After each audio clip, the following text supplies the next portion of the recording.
Mesdames et messieurs, bonjour et bienvenue dans cette nouvelle édition d'Afrique Midi. Les titres.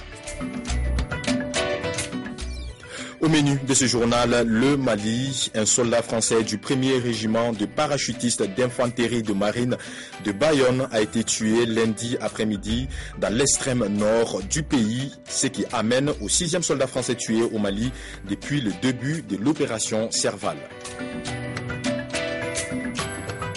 Première apparition de Nelson Mandela, la télévision publique sud-africaine SABC a montré hier les premières images du héros de la lutte anti-apartheid depuis son hospitalisation ces dernières semaines. Voilà, bienvenue. Je le disais tantôt, la France a perdu un 6e soldat au Mali. Le caporal Stéphane Duval, qui avait 32 ans, faisait partie des forces spéciales. Il a été tué hier dans le nord-est du pays par un engin explosif. Le véhicule de reconnaissance a sauté sur une mine. Le caporal-chef Stéphane Duval, membre des forces spéciales, a été tué dans l'explosion. Le soldat français est mort sur une piste qui relie le Nord Mali aux toutes premières localités du sud algérien, en plein désert, plus au nord encore que le massif des Ifora où s'était déroulé jusqu'à présent l'essentiel de la traque des djihadistes. Cette opération avait pour objectif de rechercher et de détruire les groupes terroristes qui pourraient encore se trouver dans cette zone. En milieu d'après-midi, alors que le détachement de la task force Sabre se déplaçait sur une piste, un véhicule a sauté sur un engin explosif, causant la mort d'un de nos camarades et blessant 2 autres soldats français. Le caporal-chef Stéphane Duval, qui était basé à Bayonne, est le 6e militaire français tombé au Mali. Le Premier ministre nigérien a négocié le retour au calme à Difa. La ville porte des stigmates des émeutes qui ont vu 3 manifestants blessés par balle. La question de l'avenir des jeunes chômeurs qui avaient laissé exploser leur colère reste posée. Difa dans la tourmente. Cette ville de l'extrême est du Niger a été ce week-end le théâtre d'une agitation sociale derrière laquelle certains voient la main des islamistes. À l'origine, les jeunes de la ville manifestaient contre la CNPC, la société chinoise qui exploite les puits de pétrole de la région. Si nous n'obtenons pas gain de cause, nous allons faire pire. Ce qui se passe ailleurs va se transporter à Difa. Nous n'avons peur de rien et nous ne reculerons jamais. Les manifestants ont incendié plusieurs véhicules de la CNPC. Ils dénonçaient des mauvais traitements de la part de responsables chinois de la société. Ils protestaient aussi contre le recrutement de près de 400 ouvriers venus d'ailleurs au détriment de la main-d'œuvre locale. Certains ont également brûlé des bars et saccagé des hôtels au cri d'Allahu Akbar. Difa est situé tout près de la frontière nigériane où sévit la secte islamiste Boko Haram. Le Premier ministre Brigui Rafini a été dépêché sur place pour tenter de résoudre la crise. Il a rendu visite aux blessés qui seraient au nombre de 3. Ces jeunes auraient été blessés par balle au cours d'affrontements avec les forces de l'ordre. Le Premier ministre a également manifesté son intention de satisfaire une des revendications des manifestants. Nous avons dit que nous sommes d'accord pour que les recrutements opérés par les sociétés de la place qui exploitent notamment les sites pétroliers doivent privilégier en ce qui concerne les emplois non qualifiés, les ressources humaines locales. Après de laborieuses discussions avec les élus locaux et des représentants des manifestants, le calme est revenu ce lundi à Difa. Un comité de suivi a été mis en place. Pour parler justement de ces manifestations, nous avons en ligne du Niger notre correspondant Aboubakar Sarki. Bonjour Sarki. Bonjour Kaba. Alors Sarki, je le disais tantôt, le Premier ministre a négocié le retour au calme à Difa et en Guigimi, mais les jeunes manifestants sont toujours mécontents. Est-ce que l'emploi des jeunes est une question difficile à résoudre? Justement, Kaba, il faut dire que l'emploi des jeunes est une préoccupation pour le gouvernement nigérien, mais pour bien situer le contexte, il faut rappeler que ces jeunes, justement, dans les localités de Difa et Guigimi, ont manifesté pour leur non-recrutement par les sociétés pétrolières qui opèrent dans la région, notamment la CNPP, China National Petroleum Corporation. Ils ont manifesté le samedi dernier.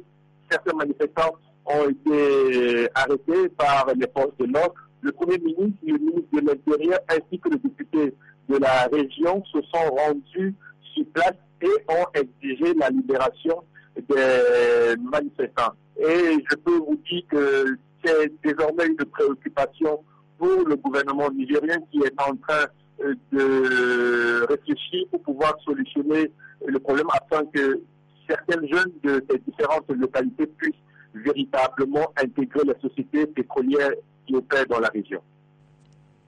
Alors Saki, je rappelle que les manifestants ont saccagé plusieurs maquis et bars de la ville de Difa. Y a-t-il un lien entre ces manifestants et certains milieux islamistes du Nigeria voisin par exemple?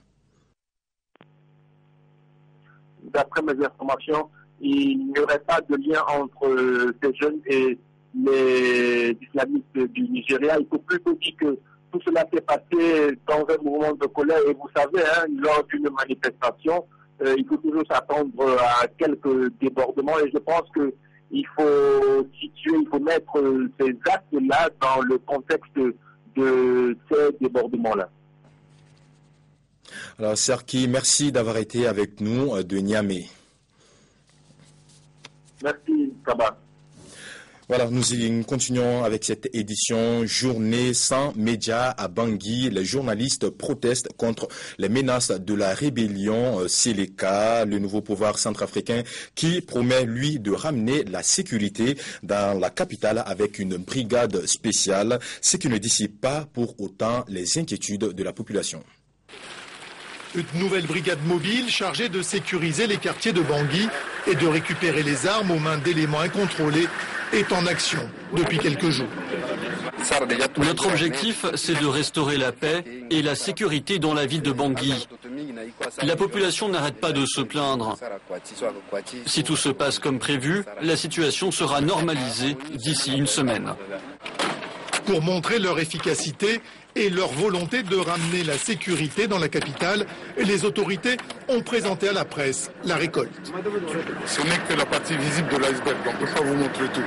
Mais c'est pour vous dire que les lignes bougent et que le travail qui est effectué par les services de sécurité pour ramener la sécurité se fait, mais dans la discrétion totale. Mais malgré cette volonté affichée, dans les quartiers, l'insécurité demeure et la peur est largement partagée.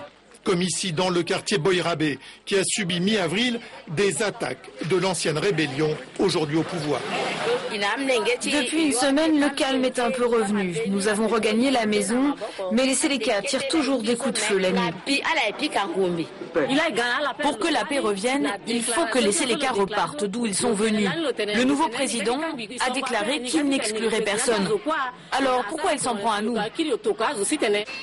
L'insécurité est toujours omniprésente dans le pays. Elle creuse le fossé entre les communautés, elle empêche la reprise des activités économiques, la réouverture des écoles et retarde l'appui de la communauté internationale.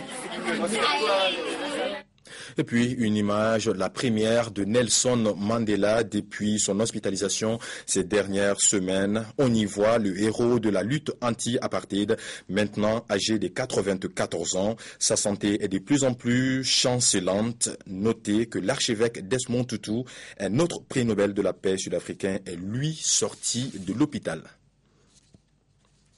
Les Algériens sont toujours préoccupés par l'état de santé de leur président. Depuis samedi dernier, Abdelaziz Bouteflika est hospitalisé en France après avoir été victime d'un accident vasculaire cérébral mineur. D'après l'un de ses médecins, il devrait regagner l'Algérie au plus tard dans une semaine. Mais ces nouveaux ennuis de santé n'ont pas manqué d'alimenter les spéculations sur sa succession à moins d'un an de la présidentielle prévue en 2014. Dans les rues d'Alger, même si à première vue rien ne laisse entrevoir l'inquiétude des Algériens, les citoyens se posent beaucoup de questions depuis l'annonce de l'hospitalisation du chef de l'État dans la capitale française. Et les journaux en font naturellement leur une, toujours avec les mêmes interrogations. Je souhaite un prompt rétablissement à notre président, parce qu'avant lui on était confronté à d'immenses problèmes, on souffrait beaucoup. Quand il a pris le pouvoir, ça nous a fait du bien. J'espère qu'il va se rétablir et nous revenir. Le président algérien est au pouvoir depuis 14 ans. Âgé de 76 ans, il en est déjà à son 3e mandat présidentiel. Des mandats où les rumeurs sur ses difficultés de santé se sont confirmées, mettant ainsi le doute chez les citoyens à tous les niveaux. Je suis très inquiète pour la jeunesse algérienne. Elle n'a pas d'avenir pour le moment. Comme a dit Boudiaf, l'école est sinistrée. L'école ne forme pas le citoyen en Algérie. En 2005 déjà, le chef de l'État algérien était hospitalisé à Paris pour un ulcère à l'estomac. Il avait dû y subir une opération. Ce week-end, les nouveaux examens complémentaires suite à un accident vasculaire cérébral compromettraient ses chances de se présenter à la présidentielle de 2014. Abdelaziz Bouteflika n'a pas encore confirmé s'il présenterait ou non sa candidature pour un 4e mandat. Et en football, les éléphants de la Côte d'Ivoire sont arrivés dans la nuit de dimanche à lundi à Abidjan avec le trophée. Les éléphantos ont remporté samedi dernier la 10e édition de la Coupe d'Afrique des Nations des moins de 17 ans. Partir par la petite porte et revenir en héros. C'est la leçon donnée à tous par les éléphants cadets qui tiennent dans leurs petites mains le 2e trophée continental du football ivoirien, toutes catégories confondues. Un grand défi relevé par ces jeunes pleins de volonté.